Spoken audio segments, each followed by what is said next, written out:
clashes and arrests from the streets of New York to the University of Minnesota to Cal Poly Humboldt. As more universities crack down on pro-Palestinian protests, citing safety concerns and anti-Semitic rhetoric. Pro-Palestinian encampments now across more than a dozen campuses, as students call for universities to divest from companies connected to Israel. We're paying a lot of tuition to be here. We want to know where our money is going. We want to know where the investments are going as students. Overnight at New York University, police say 120 protesters were taken away in zip ties. 116 were released with summons for trespass, including Assistant Professor Zach Samelin. Did you have the opportunity to leave?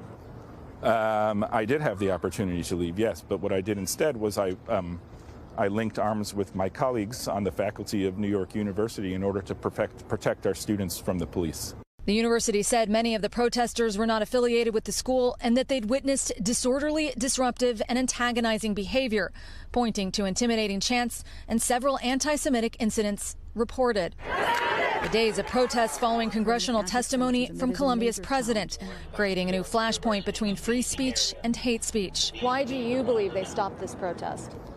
NYU has been engaged in a campaign of repressing pro-Palestinian speech for 7 months. That is, I'm unequivocal about that. Students insisting the protest was peaceful. Today, with the NYU Business School barricaded, people united will never be defeated. Students gathered in nearby Washington Square Park. It's really frustrating because they say they're for free speech and they say they're for academic freedom.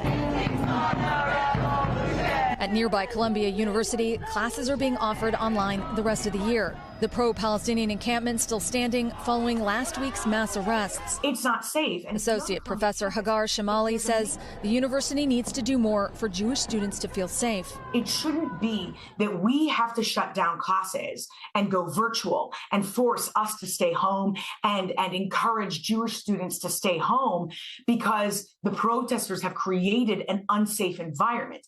It should be the other way around. Meanwhile, U.S. House Republicans demanding Colombia's president resign immediately for failing to crack down.